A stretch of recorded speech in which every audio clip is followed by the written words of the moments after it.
All right, team. So this is slide set number 2 for today. I know it's a lot, but I purposefully broke them up into two pieces to allow kind of for a natural break. Okay. So we just looked at how the Cold War started. Like, what was that transition from World War II to Cold War? And how did the Yalta and the Potsdam conferences and the result of them translate into this global Cold War? So this is another kind of shorter set of slides as well. As always, I will be sure to link both of these in not video form so you can browse them as you need. So the Cold War lasted from 1945 to about 1991, officially, unofficially. The Cold War is not a regular war, but it's a diplomatic world war for global domination. It sounds almost eerie, but that's exactly what it is, right? And so in this Cold War, we have two major power systems. It's the United States and their allies, and the Soviet Union and their allies. Now, the Cold War heated up in these places called hotspots, such as Korea, which we'll look at tomorrow, Vietnam, which we'll actually look at in the things they carried, in Afghanistan, but there was never any direct fighting between the United States and the Soviet Union. This is very important to understand, right? It's a diplomatic world war, but the United States and the Soviet Union never directly fought one another. The kind of most dangerous part of the Cold War happened during the Cuban Missile Crisis in 1962, and the Cold War ended when communism collapsed in the 1990s and the Berlin Wall fell, which we'll look at way at the end. So why Cold War, right? Which means what are the types of wars that we have? Hot war is actual warfare. So this is what happened in World War II. All peace talks have failed and the armies are boots on the ground fighting. Right? But before we have a hot war, we have warm war. Warm war is where peace talks are still ongoing and there could be a chance of a peaceful outcome, but countries and militaries and armies and navies are mobilizing and war plans are putting into place. This is kind of similar to what happened during the time of appeasement prior to World War II. Now, Cold War is what we will be focusing on for this unit.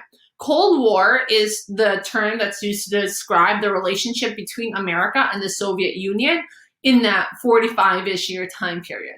Again, neither side fought each other. They fought for their beliefs, and they influenced other wars happening in other countries, like Vietnam, like Afghanistan, and like Korea.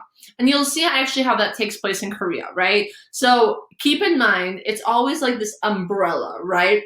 It's always America versus the Soviet Union, but they never fight each other. They support people who support their cause who do fight each other, right? So the United States and the Soviet Union use other places, these hot spots, as almost proxies. And the one time, as I mentioned earlier, that the Cold War process broke down was during the time of the Cuban Missile Crisis.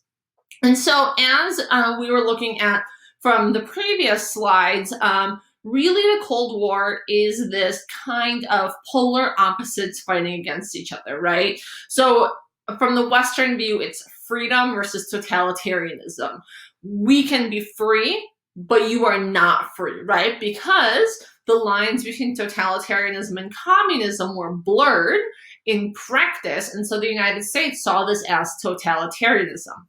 On the flip side, from the Eastern view, or the Soviet view, the belief is that the Soviets are fighting a battle of inequality versus social equality.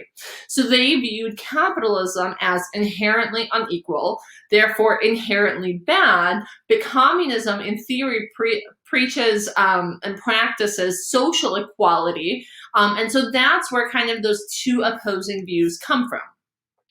Well, so we have the Yalta and Potsdam conferences, right? And the decisions and certain decisions are made during these two conferences. But really what happens on the political sphere is kind of shots being fired from the leaders of various countries. So the first of being from President Truman, who ends up being the president after Franklin Delano Roosevelt dies in office. And remember, he's the one that ultimately decided to drop the atomic bombs. So the Truman Doctrine basically states that we will help any nation to defend itself against communism. This is significant because this is kind of like a firing shot against the Soviets from the Americans, because the Americans want to hold off communism as much as they can. So how does he do this? Truman decides he would send Greece and Turkey economic and military aid to prevent them from falling under the control of communism. So after World War II ends, the Soviets kind of try to spread their influence in order to get other countries communist. As I mentioned, Poland was one of those. Well, here the United States is saying, no, we actually have to fight against communism and contain it where it is. And this policy is called containment, actually. So think of what a container does, right? A container holds something in. So Truman wanted to hold communism where it was and prevent further Soviet influence. Well, paired with the Truman Doctrine, Secretary of State George Marshall launches what's known as the Marshall Plan. That's kind of a colloquial name. The official title is the European Recovery Program.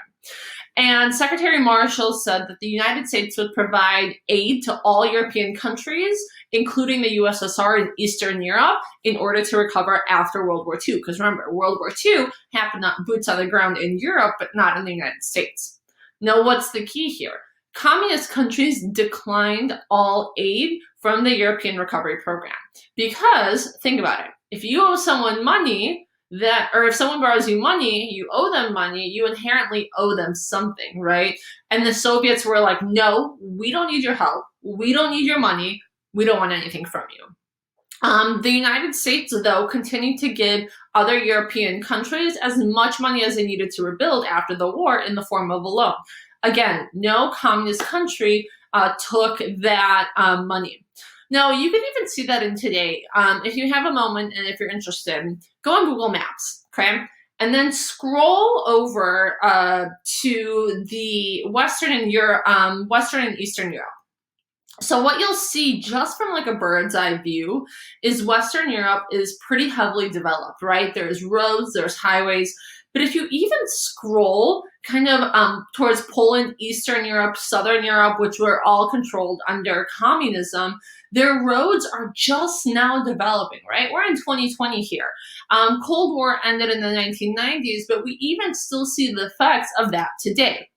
And so this is kind of where we understand geographically the Cold War, right? So all of Western Europe, or most of Western Europe, is considered democratic.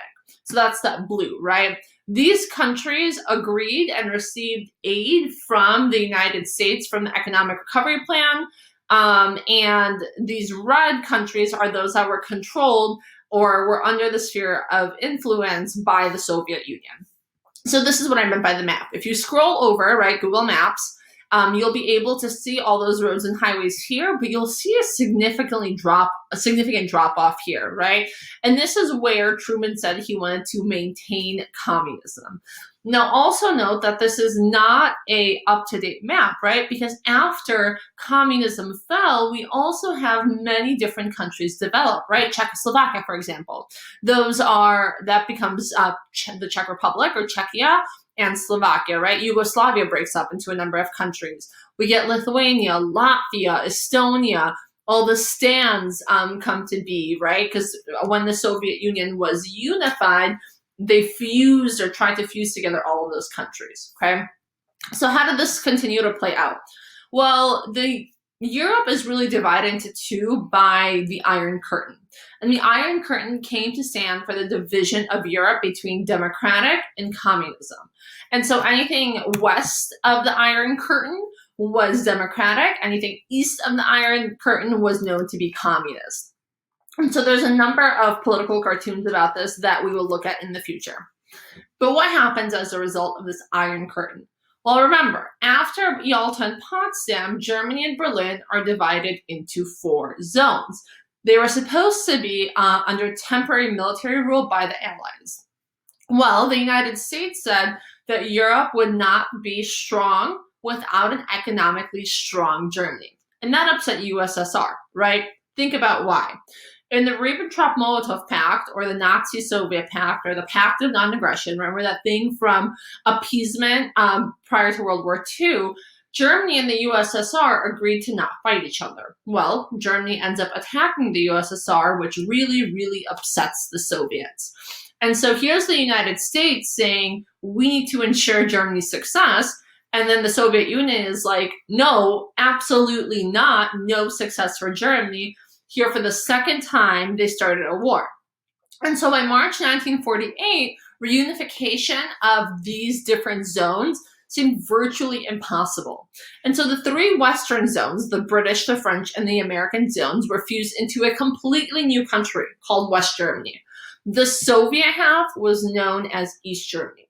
Now, I do want to make something clear. Like, when these zones did not reunify, they were physically made into different countries. So, like, there was a World Cup, there was a West German team and an East German team.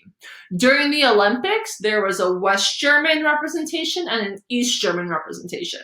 Completely different countries. Again, all of the Allied countries fused together to make West Germany, and then the Soviets maintained their control over East Germany. And so then Berlin is stuck dab in the middle, right? It's right in the middle of East Germany, Soviet occupied. But the Allies promised to take care of Berlin. Now, Berlin is, like we know, was the capital of Germany during World War II. And it's right in the middle, as I mentioned, of East Germany. And so Berlin becomes this very curious case. So half of Berlin, the eastern half, was Soviet controlled, and the other was controlled by the remaining Allied powers, British, French, and American. Well, what's challenging here is if Berlin is in the middle of East Germany, how are the Allies supposed to support the people that live there under that specific zone? Stalin said, no, we don't want your support. But then the Allies are left with this question, well, we vowed to protect these people. And so we have the Berlin airlift. So Stalin blocks all routes to West Berlin. He says the Soviets will not support West Berlin because it is Allied occupied. And so no food or fuel can reach that part of the city. And so Truman then orders supplies to be airlifted into West Berlin. And over about a year and a half, 2.3 million tons of supplies, including food, water, medicine, are lifted and dropped into Berlin. Take a look at this video.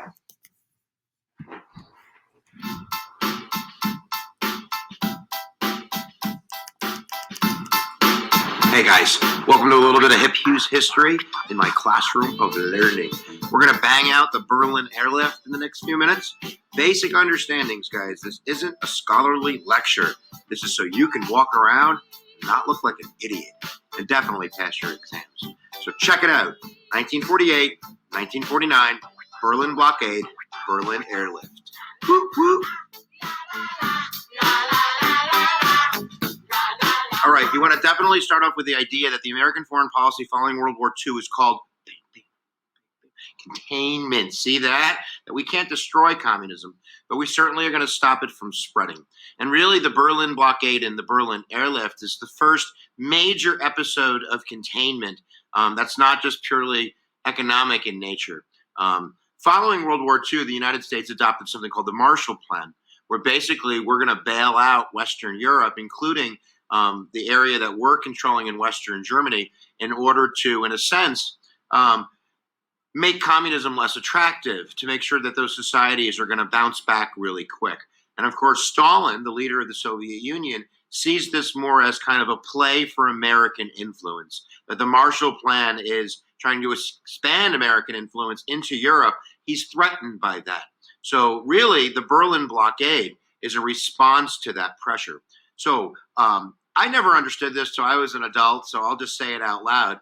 Berlin's in East Germany. And even though it's not East Germany yet, it's going to be real soon. Germany was actually divided into 4 sectors following World War II. The one sector in the east is under Soviet control, and then the other sectors in the west are really Western powers, NATO, allies of the United States, and the U.S. controlling that. But Berlin, baby's on the other side. Berlin's in Soviet influence. But the United States and the Allies have half of that city under their control, West Berlin. So what does Stalin do? He blockades Berlin. He's going to shut down the roads, or at least make it so if you're trading, you're not going to be able to use those roads to trade goods. And after only a week or so, Berlin is losing electricity. The people are getting kind of hungry. They're running out of medical supplies. And Stalin really sees the West kind of going to be with their tail between their legs leaving Berlin. And I don't even think before this episode that Harry Truman thought that really maybe we would even stay in Berlin. But if we feel as though that Stalin is trying to expand his influence by blockading West Berlin to get to Berlin, then we have to stop the spread of that, because our policy, baby, is containment. Containment. So that's what we're going to do. And the Berlin airlift is what ensues. So the Berlin airlift is an episode of containment to save West Berlin from communist infiltration, from communist expansion. So what exactly is it? From June 1948 to May 1949, the United States and the allies of the United States, Great Britain, Canada, Australia, other countries, are going to fly roughly 500 flights a day, maybe 5,000 tons a day for a full year practically, over West Berlin, dropping supplies in. It ends up being over almost 250,000 flights, about 200,000 flights. And actually, by the end of the airlift, they were actually importing more goods into West Berlin than they were on the roads before the airlift. And I think that it's egg on the Soviet Union face, that Stalin really envisioned a Germany under Soviet control, and certainly the city of Berlin under Soviet control. That ain't going to happen, baby. The United States and the allies of the United States are going to secure West Berlin through that airlift, and they're going to stop the spread of communism. And eventually the Soviets are going to build a wall in Berlin on the East German side, right, to make sure that West Berlin is not going to influence East Germany or East Berlin, and the people of East Berlin are not going to seek refuge in West Berlin. But there you go, baby. That wall is going to stay up to 1989, but you get the major idea that the Berlin airlift. All right, so I know that was a little painful. It was a little bit much, but what it does a really good job is connecting that policy of containment with, or contextualizing it with, the Cold War. And so we understand that the Cold War was an ideological war between the U.S. and the USSR. They never actually fought each other, but they fought in like proxy wars. And the first one that we'll actually be looking at is the Korean War. And that's what we're going to do tomorrow. Questions, comments, complaints, drop them, email us. Let us know if you have any questions. Nice job if you made it this far.